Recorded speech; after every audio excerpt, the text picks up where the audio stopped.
Bueno.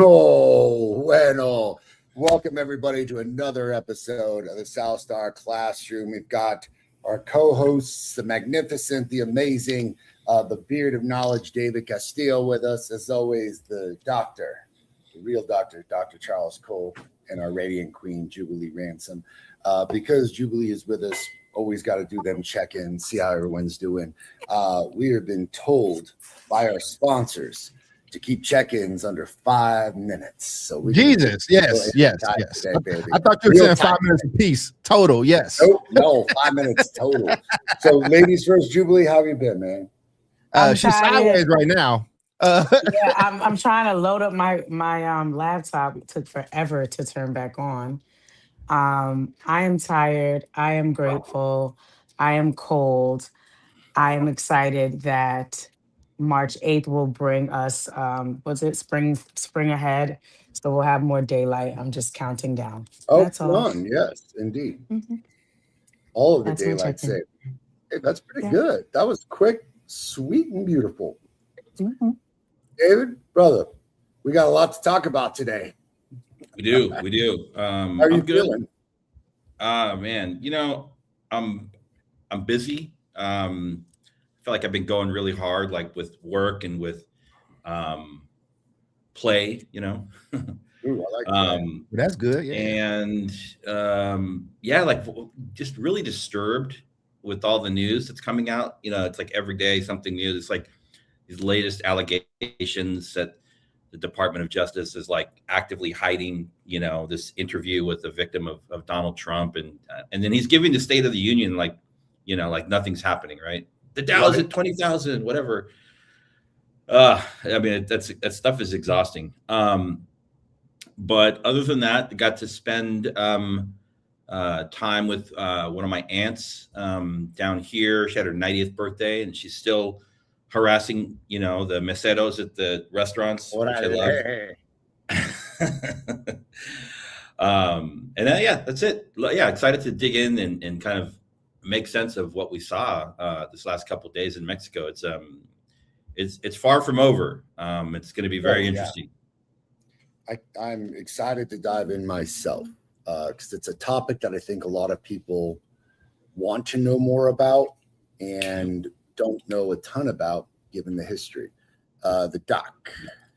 I am good. I'm tired. I think that seems like to be a theme for all of us. I had to cover the BAFTAs. I don't know if you guys saw what happened at the BAFTAs with Coogler. Well, really, Delroy Lindo and What the hell happened there? He has Tourette's. The BAFTAs had a 2-hour delay. Basically, somebody with Tourette's yelled "nigga" while they were up there, and it didn't get edited out. It's a whole thing. I had to cover it. And it sucks for those guys. They're having like a really incredible year. It's the first time ever that a black person won for original screenplay, and it's overshadowed by this, but it happens. And also getting to I was a social worker. I worked with young people that had Tourette's, not specifically this version of it. So got to educate, and then the BAFTAs just kind of dropped the ball. Like they told the crowd that he's a very famous guy. He did a documentary on it. And that's why he was there, because he's nominated. But they told the crowd that he would be there, but they didn't tell the announcers. And then they censored other stuff, but they didn't censor that. So, and then it's a whole thing about European blackness, and it's a lot of stuff. I'm kind of tired of talking, but it's like, it's one of those things. And then also looking at this, and this hits in a different way, which we'll talk about in the section, because I love border town Mexico, because I was broke in college and after, and that's where you go when you drive to San Diego. I was just saying, David knows this. Go to Rosarito Beach and get you a wristband, and you good. So, but I'm happy to see y'all. Right on, man. We're happy to see you as well. Yeah. I'm gonna have to ask you about this European situation later, because now you got me all like intrigued. I'm like, I don't know what that is. I want to know what that is. But and Delroy Lindo, a fun fact, is one of my best friends, Mylan Drake. He is his son's godfather. Like, so we've done events Delroy has come out and worked with our young people before, and Dude, it's that really guy's cool. an incredible artist. He's from over there, but he lives in the Bay as well, so he splits time.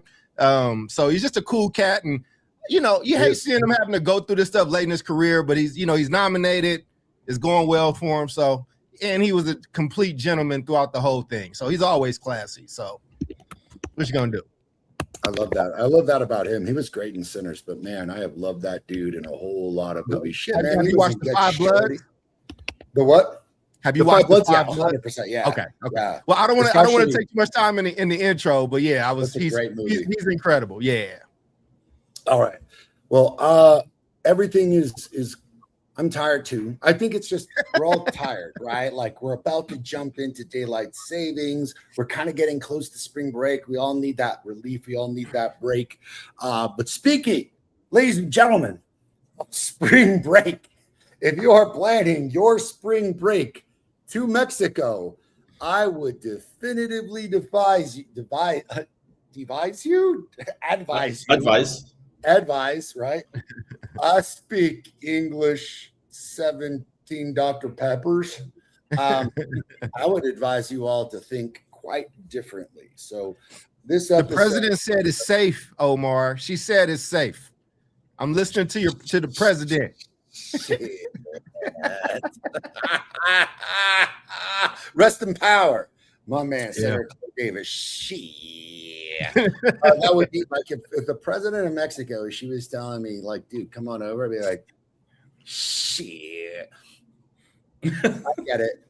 That is, you're talking about peak tourism season in Mexico. This is why all this shit is happening right now, ladies and gentlemen. Like all this shit is on purpose. We're going to break it down for you all, help explain what's going on. So for those of you all that are seeing this stuff on the news or seeing this stuff on Instagram, what is happening? So the basics, ladies and gentlemen, there is a cartel called the New Jalisco Cartel. And David, New Jalisco, I think I'm missing some word like the Nuevo Jalisco Generación Cartel. New Generation Jalisco. So Jalisco is a state in Mexico, adjacent with Sinaloa. We'll get to that in a second because that will all make sense when we talk about El Chapo. Crazy stuff. So essentially what happened is that the head of now, or was the head of the largest cartel in the world, the largest drug cartel, the New Generation Jalisco, their leader, El Mencho, was killed by by Mexican military forces in what was essentially a complete shoot down between him, his bodyguards, and the Mexican military. Now, this is a huge deal because for those of us that have lived on the border, or those of us that follow the history of the cartels, people often think, oh, well, you killed the head of a cartel. Great, things are going to get better. And the answer is oftentimes, actually, things get significantly worse because when you cut the head off of the snake or the hydra, 3 heads spring up because you've got inner fighting amongst that cartel to devise who is going to then run that cartel. And then you've got a humongous power vacuum and other cartels vying to become that number one cartel. So they'll start basically eliminating as many people that they can during that civil war period in order to put themselves in a better situation. This has happened historically. I'll get into that later. So this happened just, like not long ago, right? Like within the week. And as a result of the Mexican military getting involved, the cartel has decided we're going to, have some retribution to show you who's really in charge of Mexico. So the cartel has now decided to start bombing and setting ablaze Costco's, stores, cars, And you just see these scenes of Puerto Vallarta, which is a city my family lives in, by the by. I've checked on them and they are okay. In fact, for those of you that are saying, hey, the Mexican president is saying everything is okay. No, it ain't. If they're coming to El Paso, if they're coming here, my family that lives there, this is not a good thing. Meaning this is not even far from being over. The retribution is nuts because you're asking yourself, Omar, are you saying a Mexican cartel is essentially waging war against the Mexican military? And I am definitively telling you the answer is yes. And if you are wondering how in the hell could that happen, Mexican cartels, ladies and gentlemen, there was this, Dave, you remember this, and Doc, I think you remember this, Jubilee, I don't know if you remember this at all, but Forbes magazine, this is like a couple decades ago, back in 2008, named Chapo Guzman one of the richest people and the most influential on the planet. Totally true.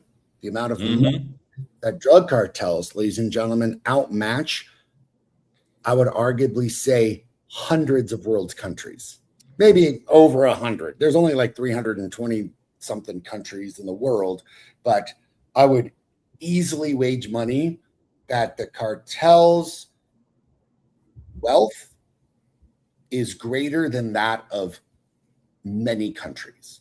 And with that wealth comes an inordinate amount of power. And that power comes in the form of not just guns, ladies and gentlemen, not just youth, which is what we're going to kind of get into later on in this episode, but things like submarines.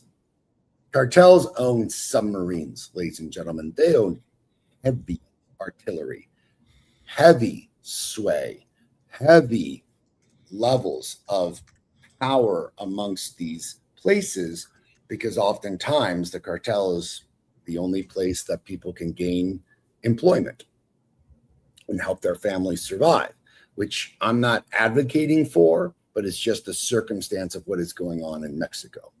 So there is all-out war in Mexico right now.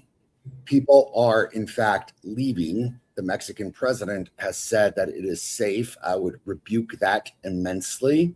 And this episode, we're just going to kind of break it down and discuss, like, how could this happen? Why has this happened? What's the history of it? And what are the implications for young people in Mexico? So before we just jump to the first question, just kind of want to get your hot takes. What have you heard? What's your perspective? Like, this is something maybe people don't know a whole lot about. Yeah, I did some research for the show. I'll just share, look, man, ain't too many. It's like cartels and it's like warlords in Africa, like that. I just never want like issues with, like, cartels for their reach and their power, and like these warlords that like take 8-year-olds and like, if you kill 5 people, you get a soccer ball. Like, those are just different types of people. I just, as somebody, like, I didn't have a lot of money when I was younger, so I spent a lot of time in Rosarito Beach and Tijuana, and that was around the time when Juarez was having it. And I just remember the cartel sending a message to journalists, because a lot of those young journalists grew up with American influences, so they see bloggers, and the cartel was like, "This is not America. Don't." And they kept doing it, and then those bloggers ended up on a bridge, hung upside down, naked with their heads cut off. And then there was always this rule that I remember. I was watching all this stuff because I used to go there and travel, even though Juarez isn't right there. And they, you don't go after sheriffs. Well, damn it, they killed the sheriff. The sheriff's daughter took over, and they killed her too. Like, they make their own rule. And what it seems like, and there's always, America's never too far behind. There's rumblings with you got both the Olympics and you got the World Cup coming, similar to what happened in Brazil when the World Cup came, and there was a massive sweep through the barrio, and Brazil don't have what this cartel has. And like you said, somebody else wants to be the new Chapo, and I mind my business. I wouldn't be talking about this unless we had a show on it. So I'm going to stay in my black business and answer questions as I am asked. But it is very sad, and watching it, and, watching Costco's. I mean, they have Right. planned attacks. They're going after the resorts. Like the resort had bullet holes through it. Like people were in the airport spooked, right? And so, but on the other side, the locals, like, school didn't get canceled either. So the locals are like, we're operating. So that's my general response with no definitive answer. But based off the research, that's what I've seen, and that's what I can compare it to. Straight up. We'll get a little bit more into the chapel of it all later. Dave? I think Mexico has had a very long and complicated political history, having nothing to do with the cartels, because the cartel stuff really started in the like mid to late 1980s, when the Colombian cartels power, the world of the Escobars started to splinter and lose power. All of that, the center of the global, drug trafficking moved from South America to Mexico. But even before that, I mean, Mexico has there's just a lot of political violence in Mexico. Yeah. Talk about the Mexican Revolution and I mean, it's good call. Up to there's right here on the border, they killed a presidential candidate, Colosio, right over here in Mexicali. I think in the 1990s. Yeah, you remember that shit. And I think it's pretty tragic for Mexico, because in its current state, the country is essentially living under narco. It's like the narcos control the country. More powerful in particular regions than others, but overall, like they pull the strings, right? And the politicians have to do this very delicate dance. Like, some of them do the whole war on the cartels. That doesn't work out. Some of them kind of pretend they don't exist. That doesn't work out. And so, just to give you some color on how much this guy was worth, El Mencho, anywhere between like 500 million and $1 billion for him, one guy. Yeah, alone. The group, the CJNG, which was his cartel, estimated anywhere between 20 and $50 billion. Yep. So just to give you a sense of scale. And then lastly, I would say, it's not just happening in Western Mexico. I think we're just seeing the start of it. I think, they've disrupted when the cartels are like big and powerful and there's only a handful of them, there tends to be a stability, which is kind of crazy to think about. But they don't want violence. They want to move their product. They want to make their money. They want to, strengthen their power base. But when we have things like this, when the head of the snake is taken out, it just creates a lot of a vacuum. And then you're going to have all these new factions coming in, and there's going to be all these power plays, and it's going to play out not just in the streets of Western Mexico, but the border. We had activity here in Tijuana. I live like 20 miles from the border. We had stuff here in Tijuana, Mexicali, Tecate. But it's also going to take place in American cities, in Chicago, in New York, in DC, in San Diego, in San Francisco, because these cartels are Mexican cartels, but they're global cartels. Yes, They're exactly. global. They're everywhere. Jude, any thoughts, first takes? So many, but I'll wait till you pop the first question. Of course, I just feel really sad. I was watching a video of a mom that was being interviewed, and she was saying how afraid she was and how they only go outside when necessary. Mm-hmm. And it's just like, damn, like this is where you live. Like it's not even technically like a war-torn country, right? We know that we have plenty of places in our world where that is a daily factor of life. But to think that, Mexico, because of this, is feeling like that to its residents is sad.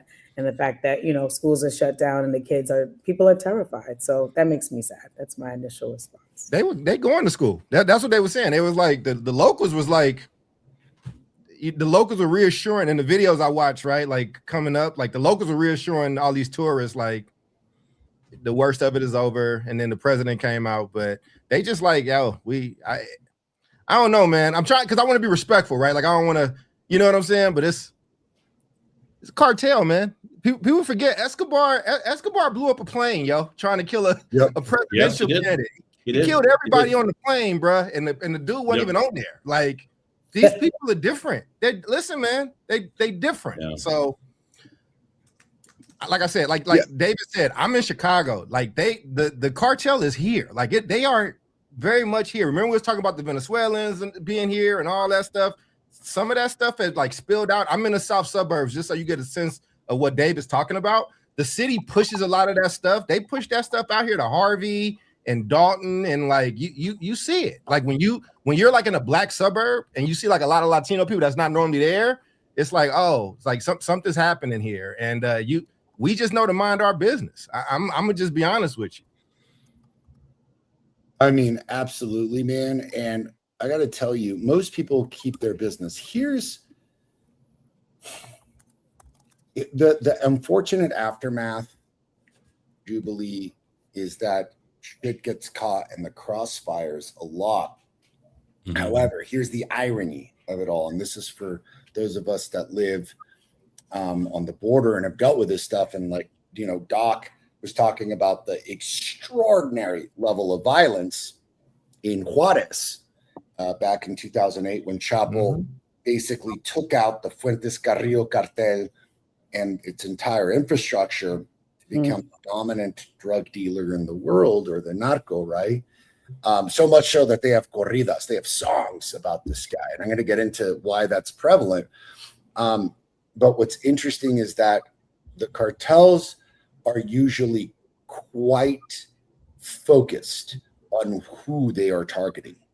Because you know, if they start targeting American citizens or just random civilians, all shit's going to go nuts. The American military will get involved, CIA, a whole bunch of people. So they're actually extremely focused on who they are enacting violence towards.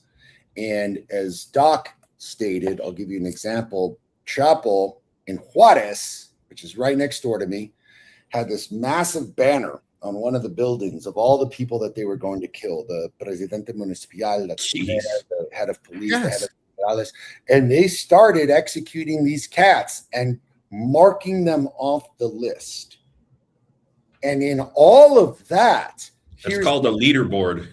Yeah. Dashboard. Yeah. It was like a fucking video game. And all of that, the civilian casualties would be surprisingly lower than anyone could possibly imagine, because they don't want that heat. And then people calling me up being like, Omar, are you okay? This is insane. I'm like, I'm okay because I've lived in a border town my whole life.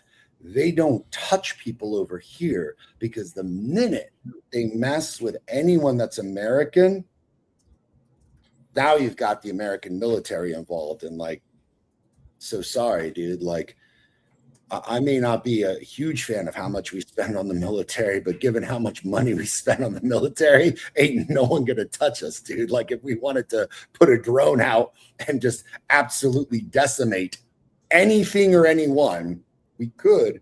And the Mexican cartels don't want that kind of heat. So they're very careful. You'll notice that they're actually right now, they're sending messages to the people being like, this is not you. This has nothing to do with you. We don't want to harm you.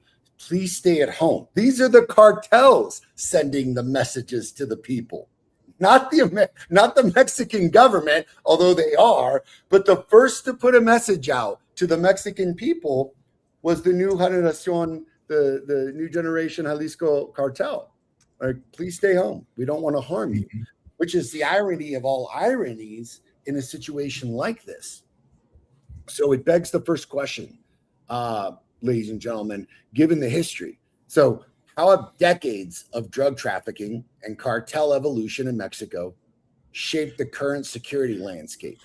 And why does the killing of one leader sometimes lead to more violence instead of stability? So David, Doc, you were talking about this. It's like, how does killing one leader affect everything? But how do decades of this affect security? Because I'll just give you a quick hint.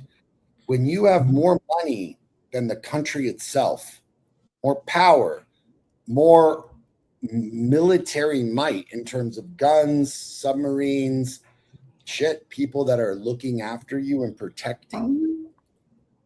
That is a very difficult situation for a government to just simply say either we're going to ignore you, as David eloquently said, or go to war with you, because neither one of those are really great options. So how's this affected it? Because I think our audience is like, shit, is this something that's new, or has this been going on for decades? Well, it's been going on for a long time, and I'll clear the board and get out the way. Like I said, respectfully on this topic, I think, but I mean, again, and I, what I would tell people watching is don't try to make this like oversimplified and say, well, this is happening because Trump is in office. No. Right. This is there's a lot of things we can blame old boy for, but this is different. And there's so much money. Like, I don't think people understand. Listen, from even in Medellin, farmers are still finding like Escobar's money. And what happens when you find that money, you call a number and people from that family say thank you and come and get that. Like, I don't think people understand that this is the stuff that countries, this is how they get paid, how they fuel things. And when you talk about crack in the 80s and things like that, like, you need cartels, or you need Contras, or you need, you know that guy Bin Laden that we hate. Like, well, guess who trained him? We did, because these people are in cahoots. A lot of this stuff is above certain pay grades. It's ingrained in making us one of the richest countries in the world.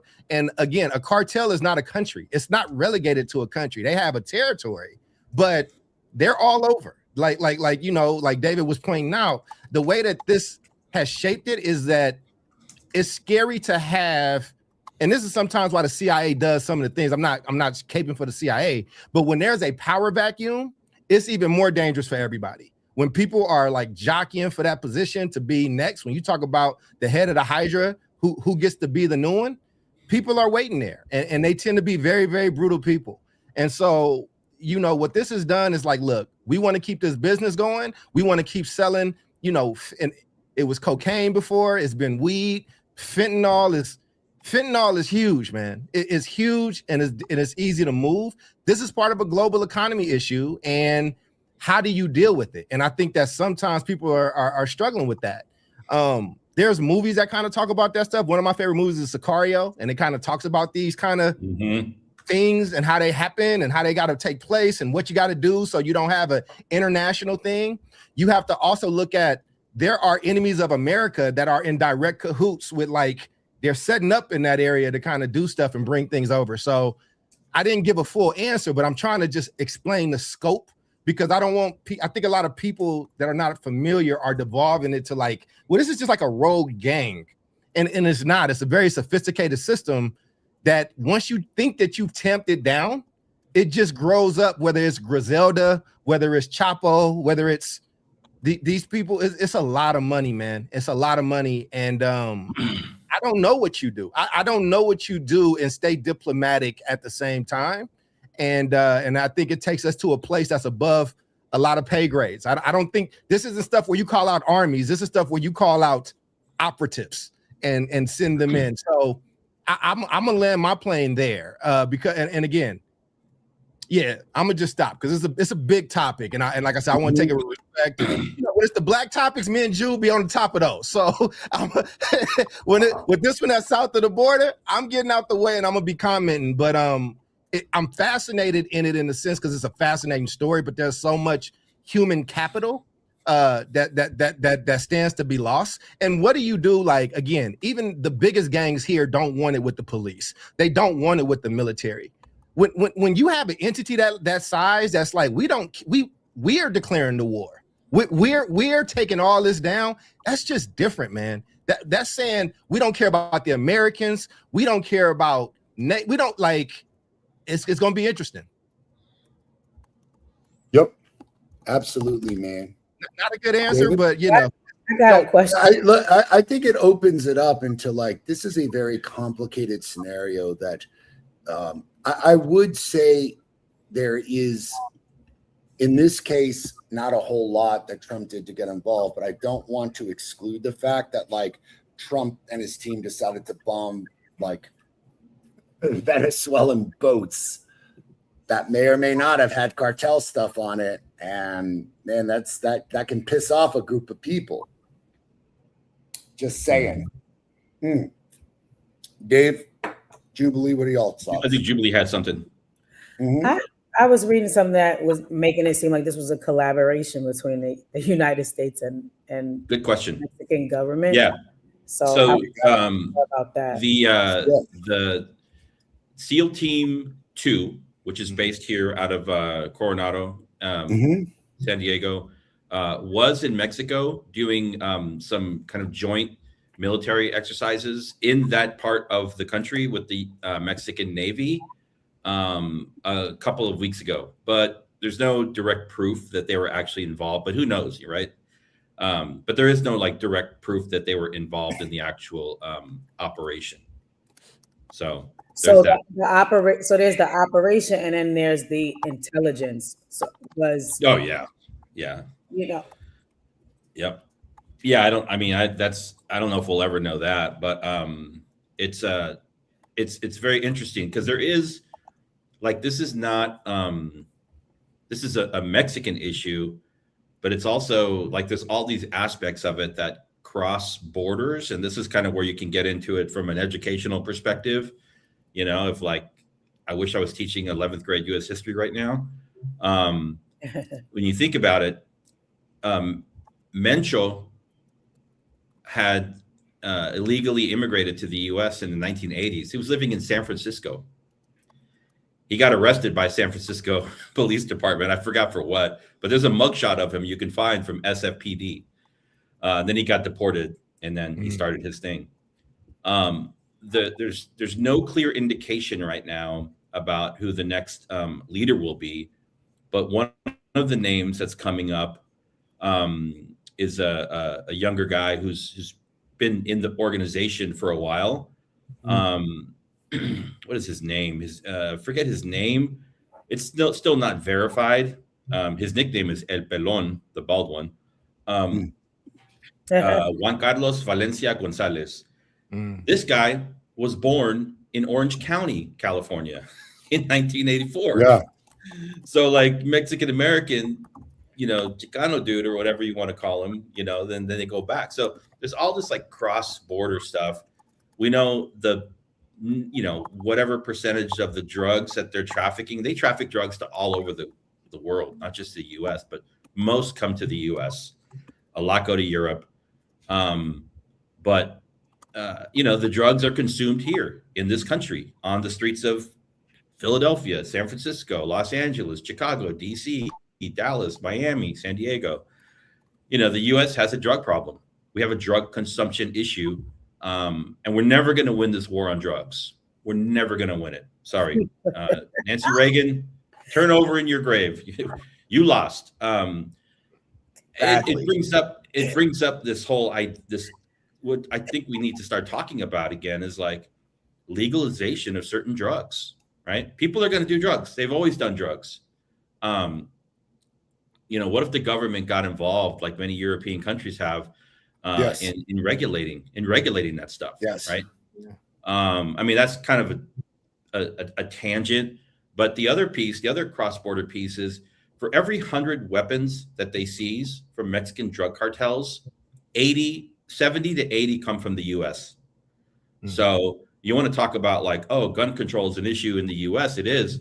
You can go buy a freaking bazooka in Nevada and drive it into California, where you can't even get a handgun if you had a traffic ticket when you're 18 years old, right? So we live in this like system, our country and the way that we're set up, we don't have like national regulations and laws around guns and weapons. And so they take full advantage of that. And gun manufacturers, both legal and illegal sellers, they're taking the money, right? And so there's all these different like dimensions to it. I think it's really fascinating. Yeah, I'm looking at HRAP 30. This is along the lines of where I'm thinking. We definitely provided the intel to Mexican government for that. We're number one arms dealer in the world. Because I'm like, no, USA's fingerprints are somewhere on this. Because like, oh yeah, what's the motive for this? And then I I just put an article, link in the chat because that PBS article was just talking about how some high impact criminals from Mexico have been extradited, and it's like for what? But thinking about the bigger picture around conversation around raising the tariffs and whatever, like you were saying earlier, Omar, that the Mexican people, they don't want the U.S. armed forces on their soil. Right. So let's do what we can to show that we are cooperating, because we really don't want to be bothered and we don't want these tariffs. I just think there's a bigger picture surrounding it, because how is it all of a sudden you were able to kill this big cartel king after all this There's time? a lesson here. There's a lesson here for your boys too, Jubilee. Yeah. Like I'm trying to convince my son. I'm like, if you're going to get a girlfriend, but make sure it doesn't take you off track, because you're going to get distracted and it's going to create a complicated situation for you. The reason I bring this up, if you remember the way that they got Escobar, is because he used the wrong kind of phone when he was calling his wife. So the way they caught this cat because of OnlyFans. His girl, the dude that they just caught, he was with an OnlyFans girl, and they just tracked her. Yep. And the way that they got Chapo was also a female. So absolutely. Yo, this is the kind of shit that my mom uses as arsenal as a child, and people like, why aren't you married, Omar? I'm like, this is the kind of shit. This is the kind of shit. I mean, but that's what I'm saying. Like it's. But I hear what Jube's saying, Jube. I just sent you something in the private chat too. Oh, I'm sorry. Here's the link too.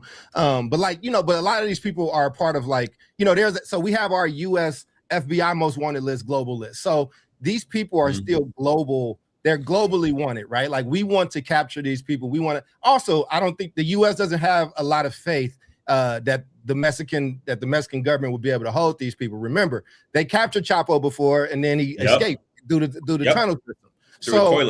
So it's not really. I mean, again, this isn't Republican. This ain't Democrat. This is like money. U.S. government, a ton of money, and this side of the world, right? Like it's like get your side of the world in check, America. You know what I'm saying? And Mexico wants to always be in good relation with us because it behooves them to in that kind of way. So what's happening is, and then again, the World Cup is coming. See, this is, again, billions of dollars come. If you look at what happened in Brazil when the World Cup came, all that crime, all that stuff, everything out in the street walkers, everybody got caught up in the sweep because it's so much money that's coming, right? And things that people stand to lose. So there are these operations that happen all the time. I'm not in the military, but it gets complicated around who can do what and when and how.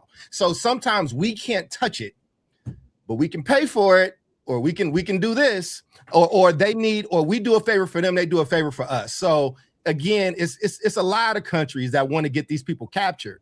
But it's like once you get these people, like, so if America's like, hey, we helped you kill this cat, we did our part. You gotta tamp that down. Like, and Mexico doesn't just want the United States government can't just. Anyway, it'll take a, what I'm saying? So I think it's a good question that you asked. I just dropped that list, but you'll see people from all over the world. And I get what you're saying too, David, like, right? Like we can make weed legal. We can make, certain things legal, but then it's like fentanyl is here. Like fent is here. Fent is changing the game. You still gonna get your heroin. You still gonna get your weed. You still gonna get your stuff. Because again, even if America makes it legal, it's so many other places that's not. And even in that, let me do something that's legal to make a little bit more sense. Coffee. People die over coffee. People die over who controls coffee, the production of coffee, who gets to sell it. It's like the mob here, right? Like they're gonna have their hands in it, whether it's legal or illegal. So it's just such a big transnational thing. So I don't know, man. I don't know what you tell people in San Diego or what you tell people in Oklahoma or, New Mexico. Like the border politics is complicated. I was going to ask you, because you're right there kind of in the shit, Omar. Like, how does this play out in everyday life for you all, like in ways that you might see? It's a great question. The quick answer is in El Paso, like I said, whole lot because the cartels don't want any heat. And El Paso is one of the safest cities in the country. And people are like, okay, really? And I'm like, yeah, man, El Paso is consistently voted, or not voted, statistically given the respect of one of the safest cities in the country. And people have this misnomer. It's like, well, you got the military there, you got the DEA there, you got ICE there. Like, yeah, we got a lot of initial organizations, like initials. But the truth, why it's so safe, this is the entryway, baby, for all of those drugs. All those billions of dollars of drugs that proliferate across the United States. El Paso is a massive entryway for it. Massive. And I'm going to assume a massive money laundering front from as well. I've seen some businesses here. I'm like, ain't no one there ever. How the hell you stay in business 15 years? I don't know a single person that's gone to that place to do business. Stays in business, money laundering. So El Paso will see an influx of people come in because they may be getting away from the violence, the everyday situation. That's if they can come in. But for the most part in El Paso, you don't see the repercussions. The repercussions happen across the Mexican landscape because, as the question begets, when you kill the head of one organization, you've got yourself two massive problems. First, civil war within that cartel to see who's going to be the next metal, the next head person. And that often creates ludicrous instability within that cartel that then allows other cartels to be like, hey, they're unstable. Let's kill them all. That can create massive repercussions. Then what happens is that then the Mexican military and the federales are playing defense. This is what happened with Chapo, Doc. They were so focused on trying to contain the massive amount of murder that was going on across Mexico that police and federales and the military were so involved that petty crimes, burglary, muggings, all those were going completely unnoticed and unregulated because they didn't have the police power or the federale power to deal with those crimes. Now, what does that mean for Mexico? This is why you're going to see the United States more involved in this. This is why you're going to see the Mexican government more involved and probably have to broker some kind of deal because, as you astutely said, Doc, you've got the World Cup, arguably, not arguably, next to the Olympics, the largest sports event in the world. Makes the Super Bowl look like Disney's ice skating and shit in terms of amount of money, revenue, people, like it's no joke. Mexico and now legal gambling too. Don't leave out legal gambling and illegal gambling. Right. That you can now Mexico bet on all this stuff. relies heavily on tourism money. The last thing that that government and that military is going to allow is the diminishment of that tourism predicated on the violence of the cartels. So a deal will be brokered. And that's how this all comes together. And by the way, it's been happening since the 70s and 80s. If it would take me a whole show, 2 shows, 3 shows of just talking by myself to describe the entirety of the scenario. But if you are highly interested in what the hell is happening, how this happened, go to Netflix and watch Narcos, Mexico. 3 seasons. The first season, it will break down how all of this started incredibly well. The second season gets into my childhood, the 90s, and the Fuentes Carrillo cartel, which then begets how Chapo came into power in 2008.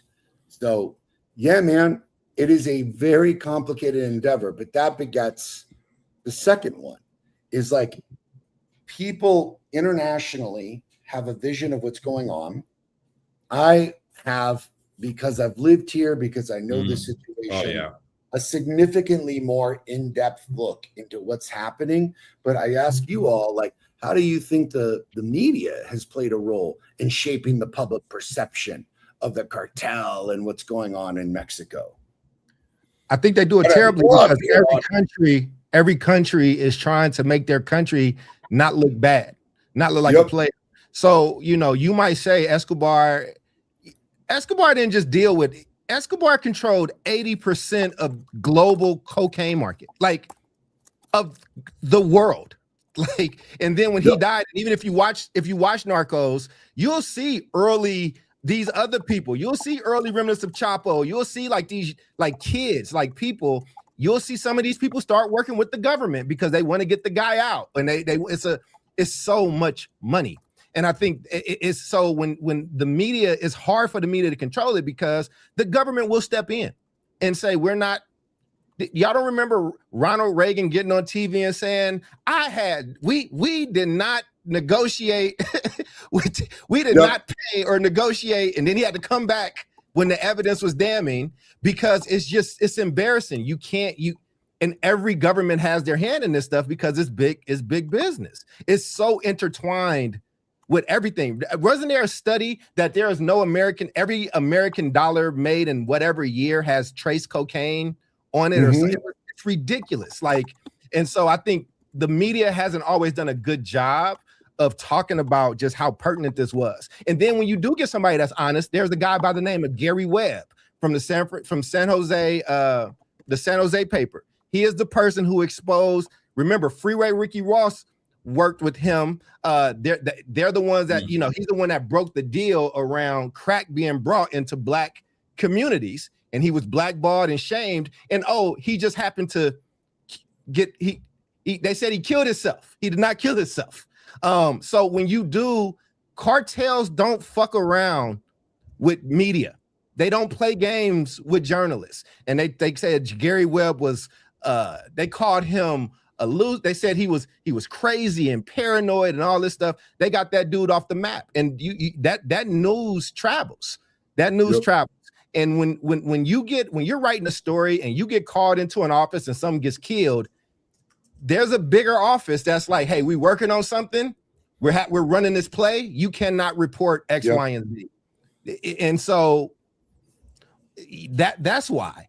But it's the same way. You're not reading about Darfur. You're not reading about these African war-torn countries that are in fights right now and taking slaves and you know, killing whole cities and like really getting rid of people. So yeah, it's tough, man. It's really tough. And once you start, and if you get really good at untangling it, your family and you are in real trouble, regardless of where you are on this planet. And that's scary. That is. I think there's I want to talk about music for a second. You're talking about media. But I want to talk about music good call. Because I see a very clear parallel here between hip hop and rap music and Mexican corrido music, right? Yeah. So what I'm trying to say here is, like, you know, there's a difference between like rapping or singing about a social context, you know, and hip hop has done that, you know, for decades very well, and so has Mexican regional norteño corrido music.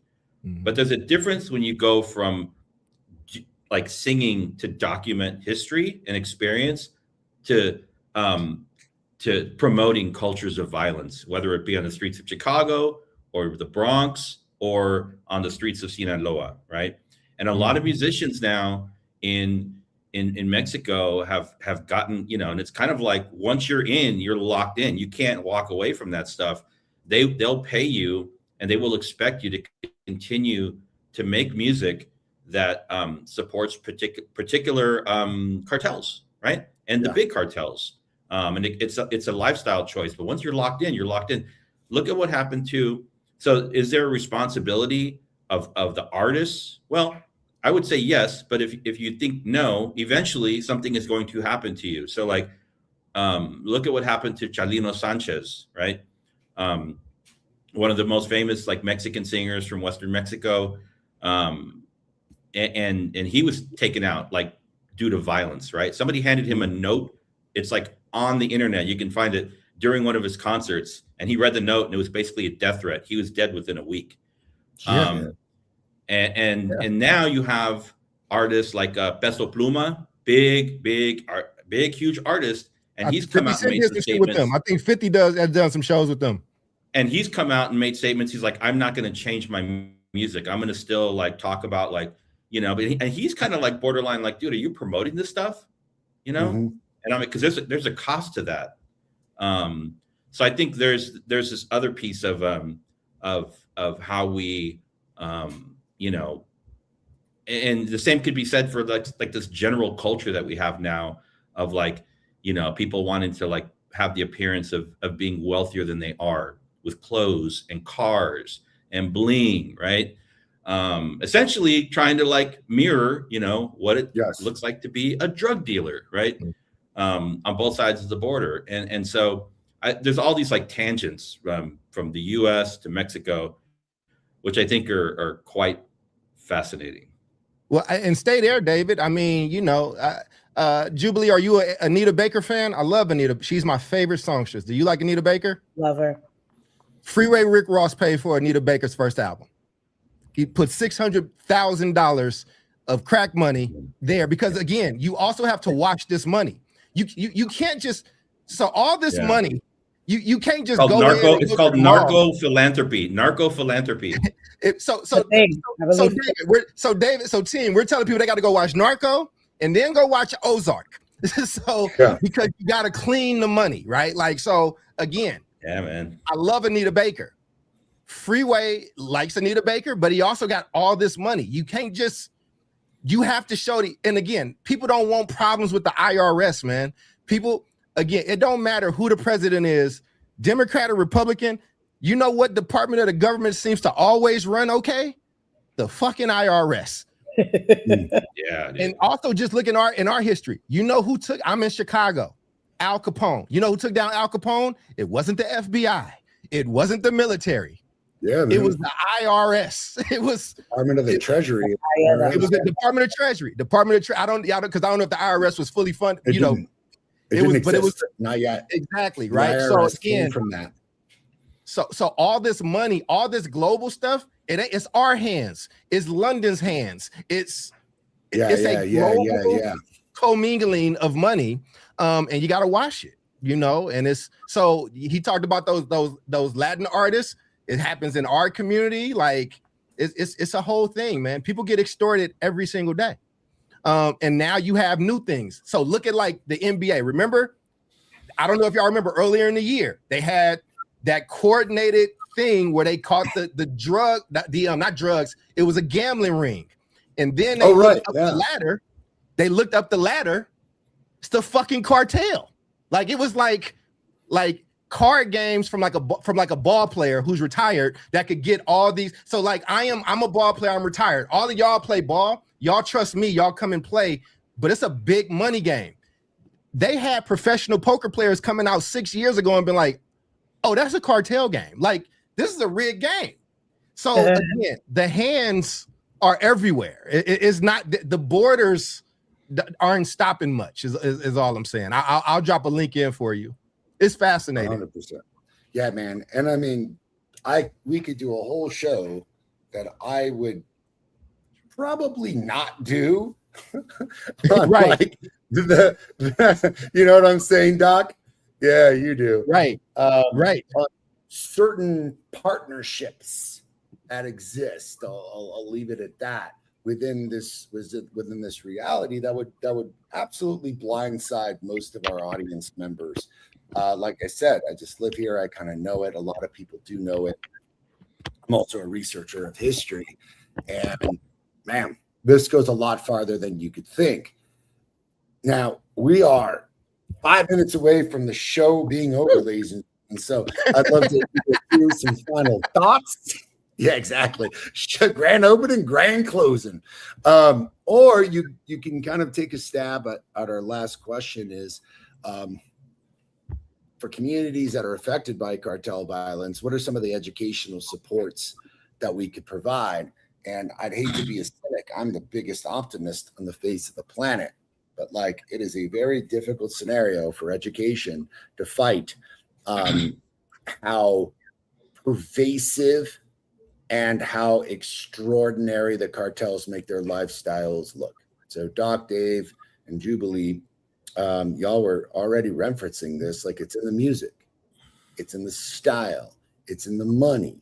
And when kids are growing up in poverty and seeing, oh, I can have money and women and guns and respect, like, and I can have it now, why would I stay in school?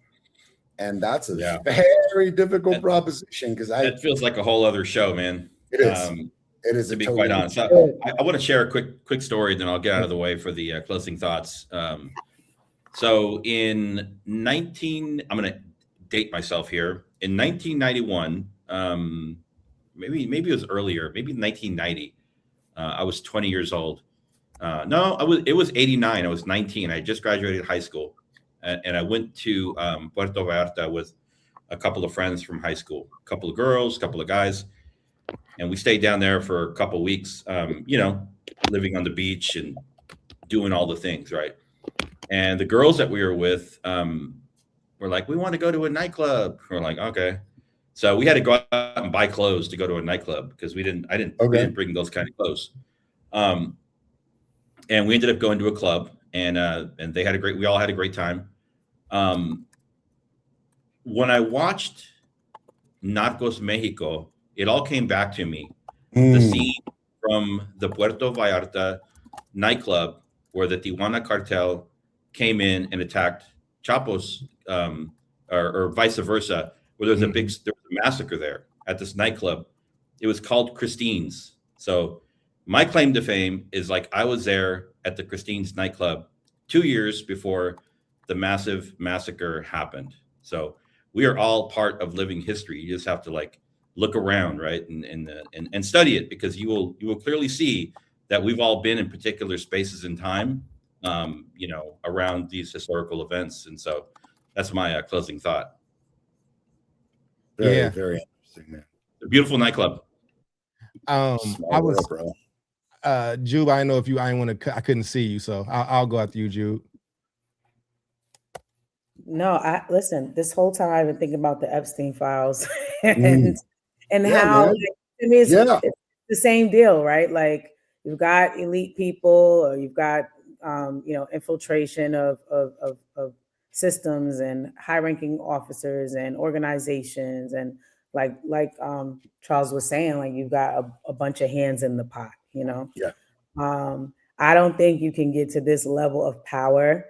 Because I was reading something where it says like they practically destroyed a country in a day, essentially. And I heard, that they're very targeted and all of that in terms of what they like, who they go after, but there's still a bunch of casualties regardless, So that's basically what I was thinking, just about, corruption, how multiple people have their hands in the pot connected to money, and the same system that, protects cartels or allows them to have these, such longevity is the same kind of system that'll protect the Epsteins of the world and everybody else mentioned in those files. So those are my thoughts. Yeah, and just I want to make the NBA thing that's not I don't want to put that that's not the cartel, that's the mafia, but still understanding organized crime. For my final thought, I know H Rap and thank you H Rap for all your support, man. I love your comments. Keep coming. Comments. He watches both shows. Appreciate you. I will say though, in defense of Jordan actually is one of the biggest philanthropists in the world. His rule though is that you cannot say that he's done it. He does not want that credit, and so I know he takes a lot of shit where people say he's not involved socially or whatever, but like he's one of the biggest in the world. And also congrats to him. He just won his second NASCAR. He won Daytona and then just won again. This dude is he is a psychopath. He just has to win in something. I love Mike, but man, I think this is a huge topic. I think when you talk about students and things like that, though, these new people, look, man, I think there's things that happens in classrooms and a collective consciousness around certain things, but I think this is huge, man. I think this kind of permeates beyond that. And when you live in a place that where those rules supersede, like, again, I've lived in parts of Chicago where you just know what those rules are. I also remember when they took down Larry Hoover, who was like the big figure here, and it wasn't good for Chicago, right? Because Larry, the city of Chicago, the police, and Larry Hoover had to understand it. And when he was gone and you tore down Cabrini and all these factions, now we have what we have. And when you're trying to stop a war or something like that, and it's not one person to talk to, it's difficult, you know. But organized crime is embedded in the world, and especially here in the United States. Listen, man, we gave gangsters the desert. Like they said, hey man, if you take that shit to Las Vegas, have at it. Like the mafia ran Las Vegas for I don't know how long, right? Some would say that they still, you know, run it. We call that old Vegas. Go watch now. Go watch Casino, people. Casino. We giving y'all a lot of movies to watch. Casino will tell you all about it. But I think my final thought is that you want to be able to point to a singular source. And the reason why this works is because you can't. And Jubilee brought up those Epstein files, which I'm gonna be honest with you, I'm tired of hearing about that too, because I don't know what's gonna happen with it. But it's similar to this because there's not a singular source. Let that shit out unredacted. All this comes down. And I think that that's what, you know, there are people that we will never see. We will never know their names. We will never know, you know, what country, you know, they might be from various countries, but they working with information that we don't have. And it's interesting, man. I pray for those people that's out there. And it's rough. And I don't know how long it's gonna last. They said that it's kind of tamped down. What happens when a new leader comes in? What happens when they want to do something different, you know? And I hate when we do, it's tough having shows where we don't have definitive answers, but I do think I think we did a good job in this episode of expanding that world and really understand how complicated that is. Because again, I'm here in Chicago. He's in San Diego. Touching the surface today too. In all four places where all of us are, I promise you, there is a cartel presence. I promise you. And so I'll just leave it there. Yeah, I mean, real short, real quick, ladies and gentlemen. Damn, we could dive so much deeper into this topic. We have barely scratched the surface of why this is happening, how far reaching this is. I could do episodes based on like crazy stories.